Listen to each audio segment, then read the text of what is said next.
அந்த இஎம்ஐ கட்டுறதுக்காக கஷ்டப்பட்டு வேலைக்கு போனோம். और उस ईएमआई को यानी वो किस्त भरने के लिए मुश्किल से कैसे तो करके काम पे जाना ही पड़ता है। அதெல்லாம் கட்டி முடிச்சு செட்டில் ஆவதுக்குள்ள வயசாயிடும் பாத்துங்க. देखो वो सब भर फिर के जो है सेटल होने तक बुढ़ापा आ जाता है। வேலை செய்யணும்னு ஆண்டவர் விரும்புறாரு. देखो परमेश्वर चाहते हैं कि काम करना चाहिए, ஆனா கஷ்டப்படணும்னு ஆண்டவர் விரும்பல. लेकिन परमेश्वर जो है आप मुश्किल तकलीफ उठा के काम करें, ये परमेश्वर नहीं चाहते हैं। எல்லாரும் சொல்லுங்க. सभी लोग साथ में कहें, நான் வாழ்க்கையில ரொம்ப கஷ்டப்படணும்னு ஆண்டவர் விரும்பல. मेरे जीवन में परमेश्वर जो है मैं बहुत मुश्किल से काम करूं करके नहीं चाहते हैं। நான் வாழ்க்கையில கஷ்டப்படணும்னு ஆண்டவர் விரும்பல. मेरे जीवन में परमेश्वर ये नहीं चाहते कि मैं तकलीफ उठाऊं। தேவலாத கஷ்டப்பட்டு வேலை செஞ்சு செஞ்சு அப்பவும் வாழ்க்கையில ப்ராஸ்பெரிட்டி இல்லாம இருக்கணும்ன்றது ஆண்டவர் விரும்பல. फालतू में जो है मुश्किल परिश्रम करके काम करने के बावजूद भी जो है हम आराम विश्राम नहीं मिल रहा है, ये परमेश्वर नहीं चाहते हैं। கீழ்ப்படியாம போனதுனால हम अवज्ञा करने के वजह से ஆண்டவர் சொல்றாரு, परमेश्वर कह रहे हैं ஆதாம் கிட்ட, आदम के पास இனி எல்லாமே உன் கஷ்டப்பட்டு தான் உனக்கு கிடைக்கும்.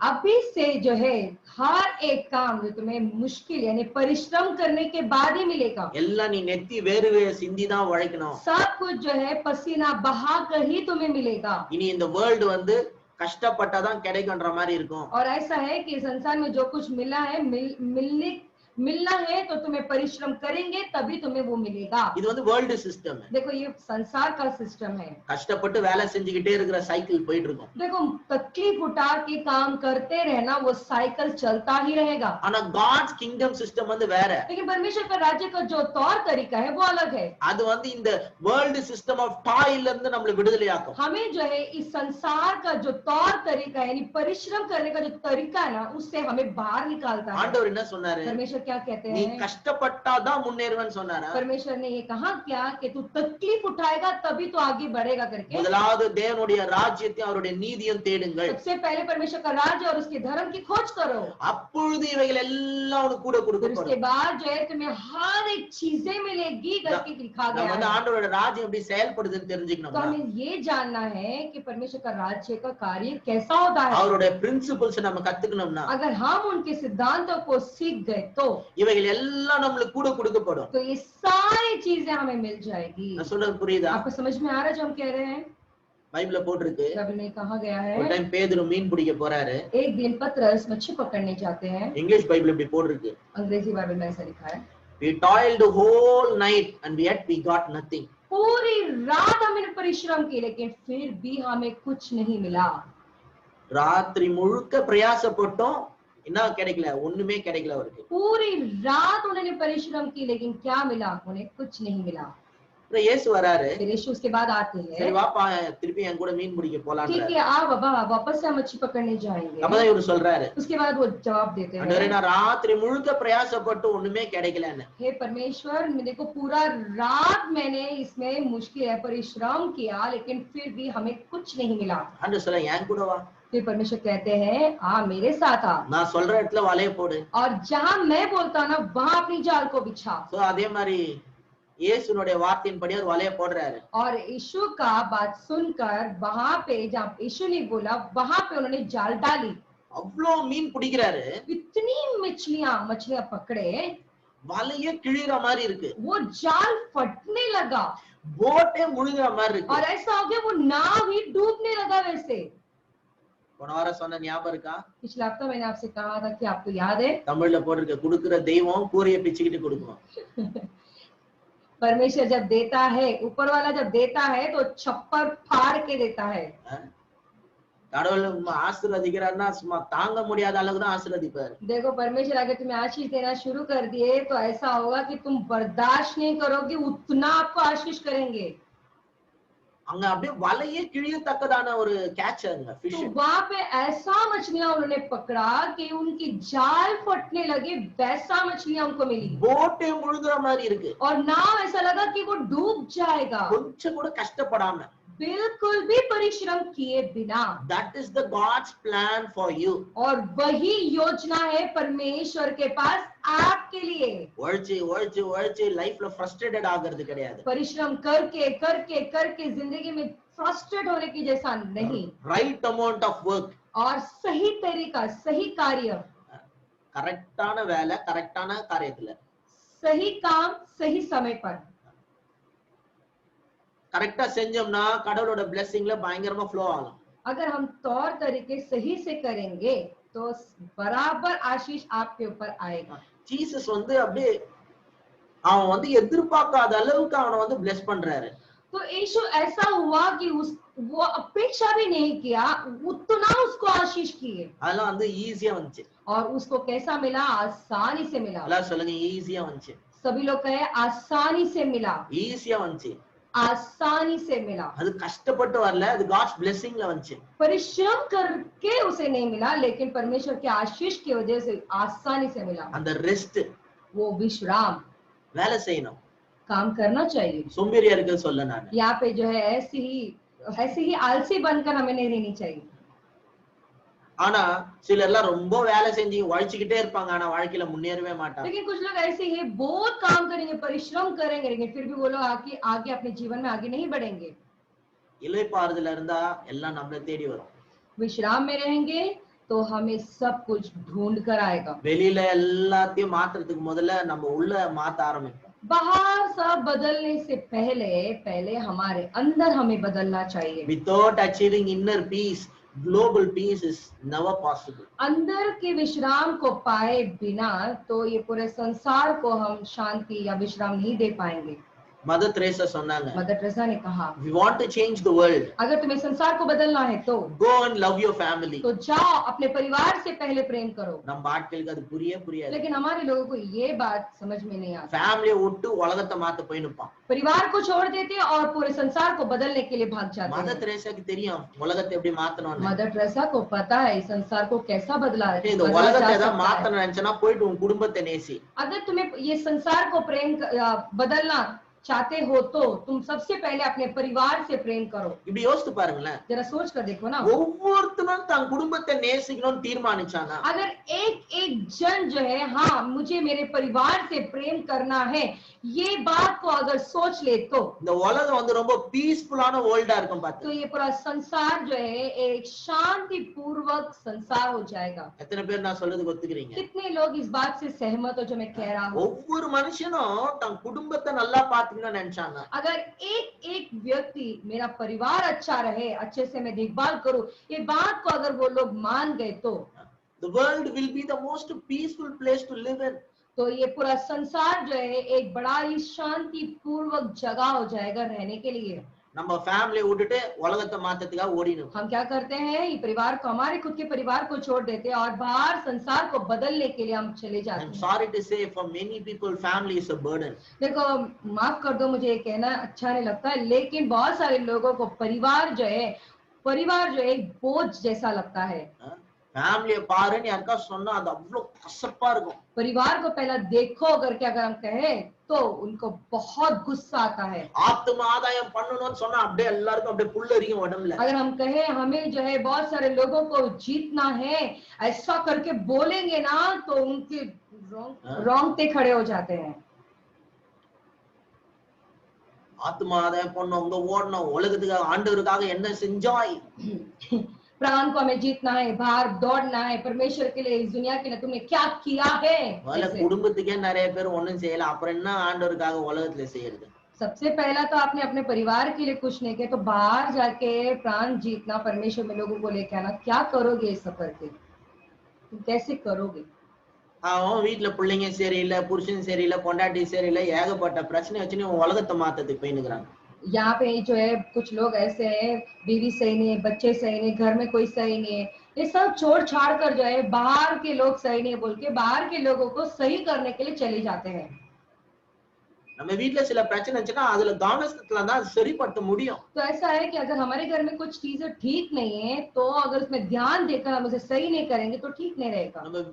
நம்ம வீட்டுல ஒரு காரியம் சரியில்லைன்னா, अगर हमारे घर में एक चीज सही नहीं है तो அதுல கவனம் செலுத்தினா தான் அதை நம்ம சரிப்படுத்த முடியும். उस पे ध्यान देंगे तभी हम उसे ठीक ठाक कर पाएंगे.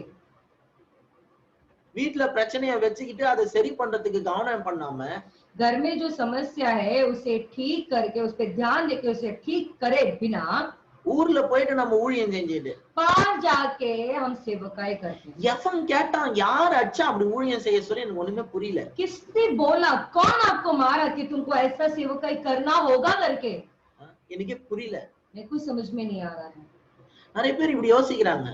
बहुत सारे लोग ऐसे सोचते हैं। உலகத்துல இருக்கிற ஆத்மாக்கெல்லாம் கணக்கு கேட்பான்னு நினைக்கிறாங்க. அவங்க வீட்டுல இருக்கிற ஆத்மா கணக்கு கேட்பான்னு யாரும் யோசிக்க மாட்டேன்றாங்க. जो संसार में जो लोग हैं उनकी गिनती को मांगेंगे, लेकिन जो घर में जो लोग हैं क्या उनकी गिनती को नहीं मानेंगे? நம்ம வீட்டுல நம்ம கணவனை ஒழுங்கா பாத்துக்கிறோமா, நம்ம மனைவி ஒழுங்கா பாத்துக்கிறோமா, பிள்ளைங்களோட ஒழுங்கா டைம் ஸ்பெண்ட் பண்றோமா? क्या घर में जो पति है उस पर ध्यान दे रहे हैं? क्या घर में जो बच्चे हैं उसको ध्यान दे रहे हैं? क्या घर में जो पत्नी है क्या हम उस पर ध्यान दे रहे हैं या बाहर हम ध्यान दे रहे हैं? சிலராலாம் வீட்ல எல்லாம் இருக்கவே முடியாது. कुछ लोगों को घर में रहने को ही नहीं होता है, அதுவே ஒரு பெரிய ரெஸ்ட்லெஸ்னஸ். और यही बहुत व्याकुल।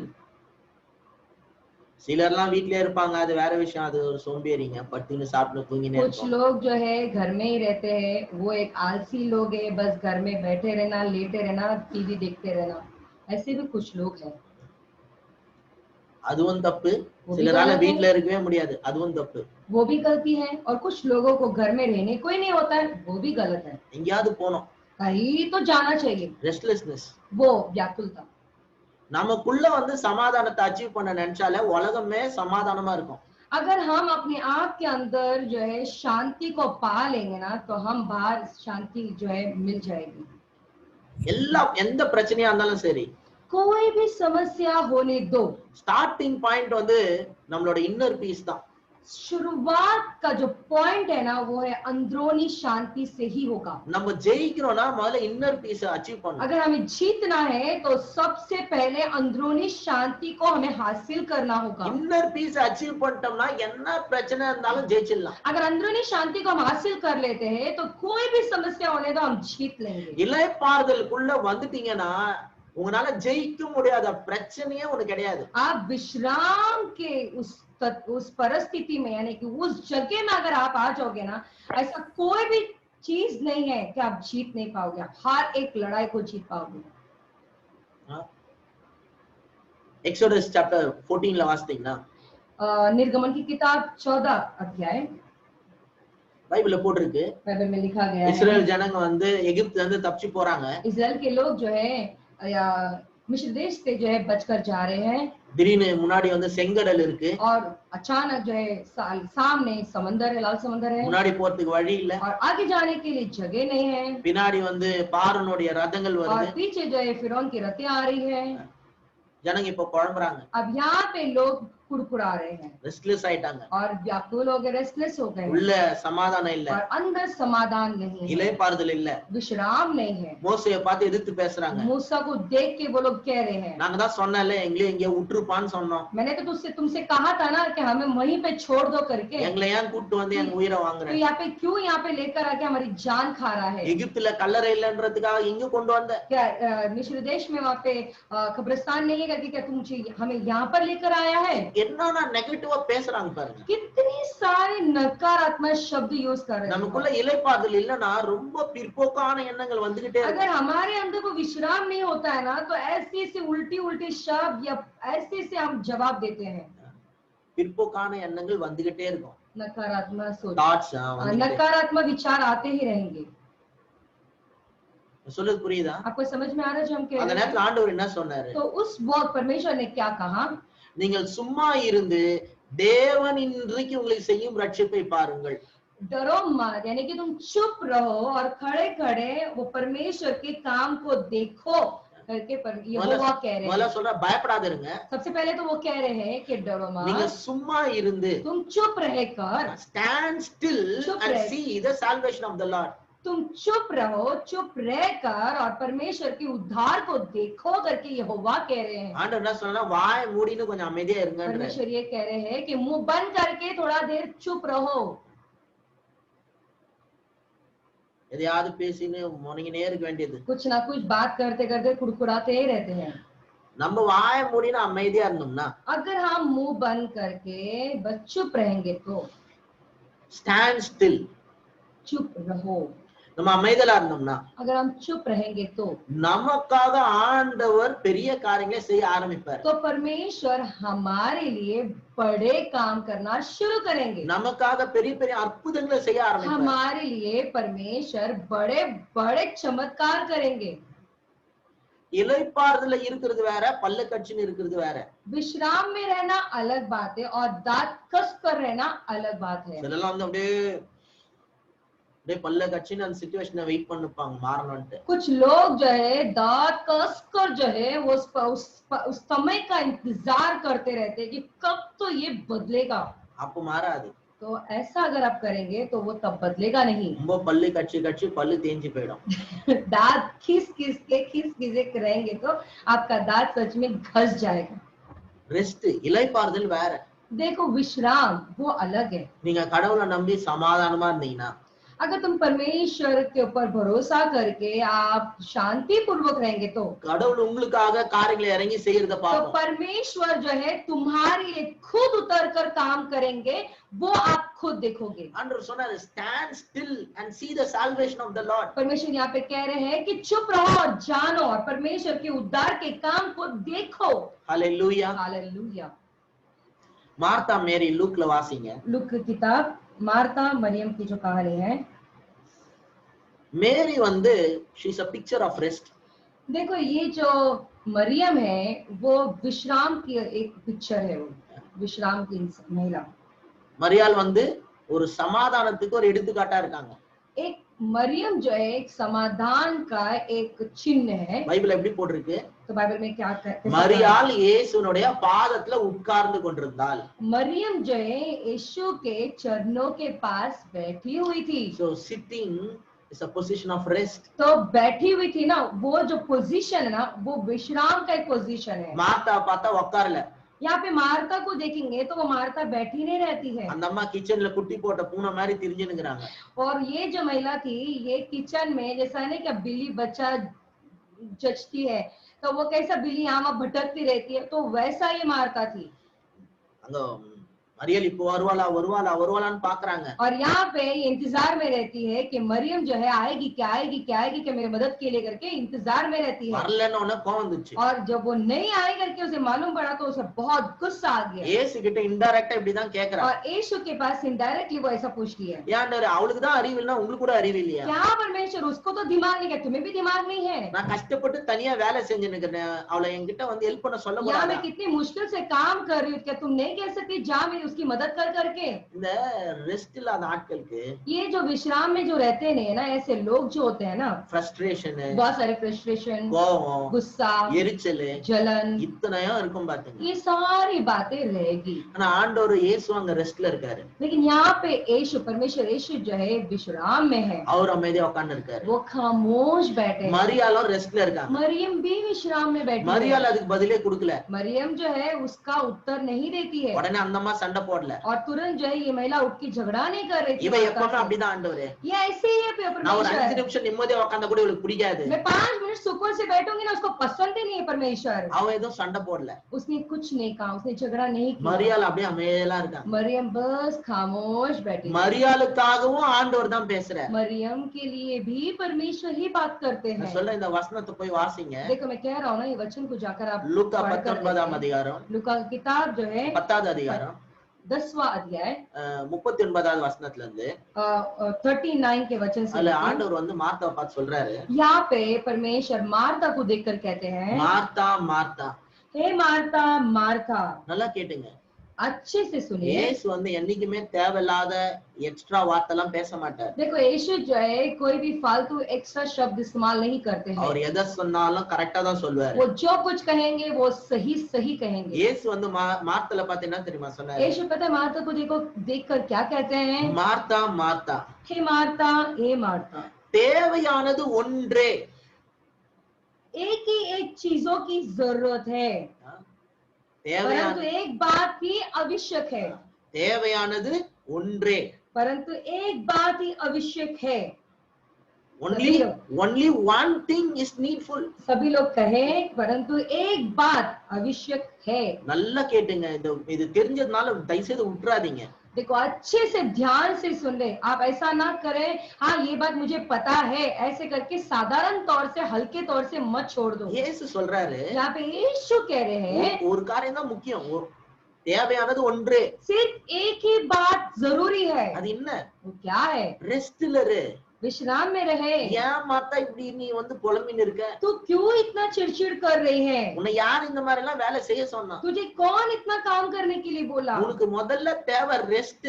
सबसे पहला तुझे विश्राम की जरूरत है। மரியாள் உட்கார்ந்து கொண்டு இயேசுனுடைய வார்த்தையை கேட்டுக்கொண்டிருந்தா. मरियम बस चुपचाप बैठकर यीशु की बातों को सुन रही थी। பாதத்துல உட்கார்ந்து கொண்டு இயேசுனுடைய வார்த்தையை கேட்டுட்டு இருக்கா. वो बस यीशु के चरणों के पास बैठकर यीशु की बातों को सुन रही थी। மரியாள் அந்நிய பாஷை பேசிட்டு இல்ல. वहाँ पे मरियम जो अन्य भाषा नहीं कह रही थी। மரியா வந்து ஸ்தோத்திரம் ஸ்தோத்திரம் ஸ்தோத்திரம் ஸ்தோத்திர பலிகள் 1000 சொல்லிக்கிட்டு இல்ல. और मरियम जो है वहाँ यीशु के पास बैठ के जो है 1000 जो है स्तुति नहीं कह रही थी, यानी कि स्तोत्र स्तोत्र वो स्तुति नहीं कर रही थी। அங்க உட்கார்ந்து தேசத்துக்காக ஜெபம் பண்ணிட்டு இல்ல. और वहाँ पे देश के लिए प्रार्थना नहीं कर रही थी। ரெஸ்ட் இல்லாம தான் உட்கார்ந்துட்டு இருக்கா. वो सिर्फ बैठी थी चुपचाप विश्राम में। இப்ப நீங்க அமைதியா உட்கார்ந்து கேட்டுனே இருக்கீங்க, எப்படி இருக்கு உங்களுக்கு? तो अभी जो है आप खामोश बैठ के सुन रहे हो ना, तो आपको कैसा लग रहा है? யாரெல்லாம் ஃபுல் ஃபோக்கஸ்ல இங்க கேட்டுட்டு அமைதியா கேட்டுனே இருக்கீங்களோ, you are getting energized. तो जो कोई भी पूरा ध्यान यहाँ देकर सुन रहे ना, तो आप जो है पूरा ऊर्जा से भर रहे हो। இப்போ உங்களுக்கு என்ன ஆகுது? ரெஸ்ட்ல அப்படியே பலன் உண்டாகும். तो आपको क्या हो रहा है? आप पूरे विश्राम में रह के एक जबरदस्त बल जो है आप पा रहे हो। ஆண்டவர் சொல்றாரு, परमेश्वर कह रहे हैं தேவையானது ஒன்றே. एक ही एक बात की जरूरत है। ரெஸ்ட்ல இருங்க. विश्राम में रहो, என் பாதத்துல உட்காரு. मेरे चरणों के पास बैठो, ஒண்ணுமே செய்யாம कुछ भी किए बिना நீ என் பாதத்துல உட்கார கத்துக்கோ. बस मेरे चरणों के पास बैठना सीख जाओ। ரெஸ்ட்ல இருங்க. विश्राम में रहो। ரெஸ்ட் ரொம்ப முக்கியம். विश्राम महत्वपूर्ण है। ரெஸ்ட்ல இருந்தா தான் லைஃப்ல ஜெயிக்க முடியும். विश्राम में रहेंगे तभी अपने जीवन में आप जीत पाओगे। கடைசி இதை சொல்லி நான் முடிக்கிறேன். ये आखिरी में कहकर समाप्त करता हूँ। இயேசு ஒரு நாள் படகுல போயிட்டு இருக்காரு. यीशु एक दिन नाव में जा रहे थे, பயங்கர புயல். बहुत जबरदस्त आंधी तूफान, சீஷருக்கு வந்து இயேசு எழுப்புறாங்க. और यहाँ पे 6 लोग आके यीशु को उठाते हैं। ஆண்டவரே நாங்கலாம் சாவ போறோமே, கவலை இல்லையா हे உங்களுக்கு? परमेश्वर हम सब मरने वाले, क्या तुम चिंता नहीं कर रहे इस बात से? பாருங்க, அதுக்குள்ள டிசைட் பண்ணிட்டாங்க சாவ போறோம்னு. देखो इतनी जल्दी उन्होंने निर्णय भी ले लिया कि हम मरने वाले हैं, நாங்கலாம் முழுக போறோம் हम सब डूबने वाले हैं। அப்படி டிசைட் பண்ணிட்டாங்க. उन्होंने निर्णय ले लिया। உள்ள சமாதானம் இல்ல, இளைப்பாறுதல் இல்லனா देखो अंदर वो शांति समाधान नहीं रहा तो he will go into extreme negativity. वो जो है एक जबरदस्त नकारात्मक की ओर बढ़ जाते हैं। அதனால நம்ம உள்ள ஃபோக்கஸ் பண்ணோம். इसीलिए हमें अंदर ध्यान देनी है। வெளியில இருக்கிறதெல்லாம் மாத்திடலாம். बाहर सब जो बातें हैं ना उसे बदल सकते हैं। உள்ள இளைப்பாறுதல் இருந்தா வெளியில இருக்கிறது மேல நமக்கு அதிகாரம் இருக்கு. तो अगर हमारे अंदर विश्राम रहेगा तो बाहर की बातों में भी हमारा पूरा अधिकार होता நான் है। சொல்றது உங்களுக்கு புரியுதா? आपको समझ में आ रहा है क्या? அப்ப முதல்ல நமக்கு என்ன வேணும்? तो सबसे पहला हमें क्या चाहिए? உள்ள இளைப்பாறுதல் இருக்கணும். अंदर विश्राम चाहिए। புயல் நேரத்துல ஸ்ட்ராம்ல வந்து நம்ம தூங்கலன்னு சொன்னா, நிம்மதியா தூங்க முடியலன்னா அது மேல நமக்கு அதிகாரமே இல்ல. आंधी तूफान के वक्त में भी अगर हम शांति से सो नहीं पाते तो हम उसके ऊपर अधिकार नहीं पा सकते हैं। இயேசு தூங்கிட்டு இருக்காரு. यहाँ पे यीशु सो रहे थे, புயல் மத்தியில தூங்குறாரு. उस आंधी तूफान के बीच में भी वो सो रहे அதனால थे। அவருக்கு அந்த புயல் மேல அதிகாரம் இருந்துச்சு. इसीलिए उस तूफान के ऊपर परमेश्वर का अधिकार था, இவருக்குள்ள இளைப்பாறுதல். उनके अंदर विश्राम था। ஏஞ்சி நின்னு சொல்றாரு, उठ के खड़े होके वो कहने लगे பீஸ், பி ஸ்டில். शांति और चुप हो जा, இறையாதே அமைதலா இருன்ற चुप हो जा, ऐसे करके कह रहे। எல்லாம் அமைதியாயிடுச்சு. और उसके बाद सब कुछ शांति हो गई, ஏன்னா இவருக்குள்ள இறைச்சல் இல்ல. क्योंकि उनके अंदर वो जलन नहीं था, ஜலன் இல்ல பாரு, the वो restlessness. रेस्टलेस, वो जो है व्याकुलता नहीं थी।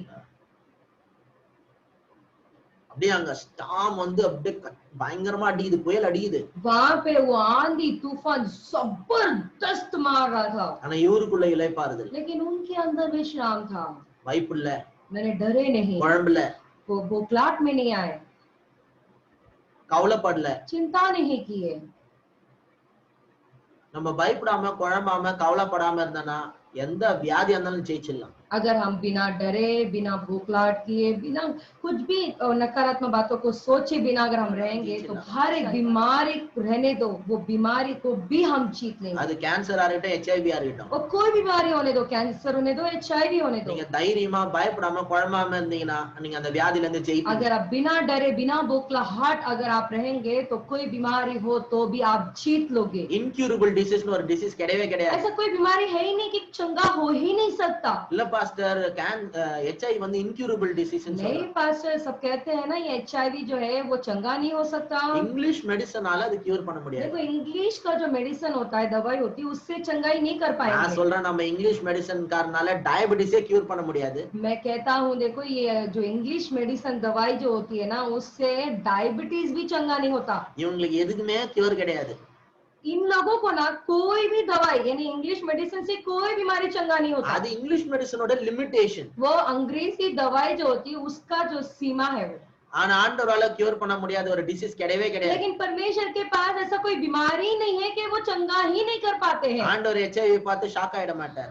परमेश्वर जो HIV को देखकर शॉक नहीं होते हैं। ஐயோ இவ்வளவு கஷ்டமா, நான் என்ன பண்ண போறேன்னு தெரியல. अरे बाप रे, ये बहुत मुश्किल है, कि पता नहीं मैं क्या करने वाला हूँ।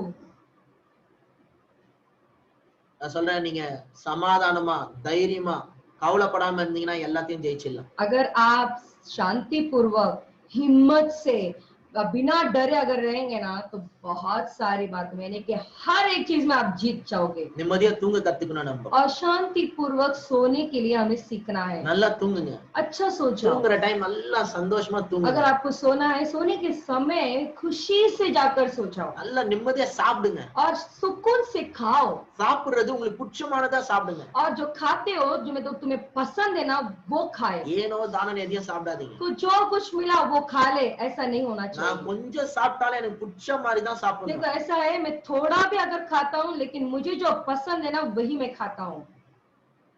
பிடிச்ச சாப்பாடு சாப்பிடுங்க. जो पसंद है वही खाए। பிடிச்ச Dress போடுங்க. जो पसंद है वही पहने। வீட்ல இருந்தா கூட நல்ல Dress போடுங்க. घर में भी है तो भी अच्छे कपड़े पहने। நல்லா சந்தோஷமா இருங்க. और अच्छे खुशी से रहो। சமாதானமா இருங்க. शांति पूर्वक रहो। ஆண்டவர் கிட்ட அந்த சமாதானத்தை கேளுங்க. और परमेश्वर से उस शांति को मांगो। கவலைப்படுறத நிறுத்துங்க.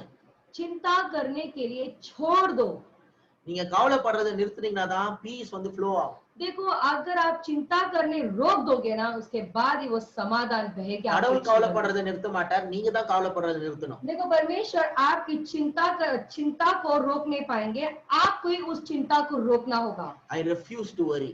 मैं चिंता करने के लिए रोकता हूँ। உங்களை பார்த்தே சொல்லுங்க. आप अपने आप से कहें, I refuse to worry. मैं चिंता करने के लिए रोकता हूँ। I declare peace to my heart. मेरे हृदय को शांति बोलता हूँ। Let not my heart be troubled. कोई चिंता ना करे मेरे हृदय। I speak peace. और मेरे हृदय में मैं शांति बोलता हूँ। I speak comfort. और सांत्वना बोलता हूँ। I speak rest. और विश्राम बोलता हूँ। Let not my heart be troubled. कोई चिंता ना करे मेरा हृदय। In the name of Jesus. यीशु के नाम से Let not my heart be troubled. मेरा हृदय कोई चिंता ना करे। I declare peace. और जो है शांति घोषणा करता I हूँ। speak rest to my mind. और मेरे मन को मैं विश्राम बोलता I हूँ। declare rest. और विश्राम बोलता हूँ। I rebuke every unnecessary thoughts. जो विचार जो नहीं आना चाहिए वो सारे विचारों को मैं धमकाता I हूँ। rebuke every negative thoughts. और सारे नकारात्मक विचारों को मैं धमकाता I हूँ। rebuke every lies of the devil. और शैतान के हर एक झूठ को मैं नकारता हूँ। நான் உங்களுக்கு சொல்லட்டுமா? देखो मैं आपसे कहूँ क्या, பிசாசு பொய்யை கேட்டீங்கன்னா பயம் வரும்.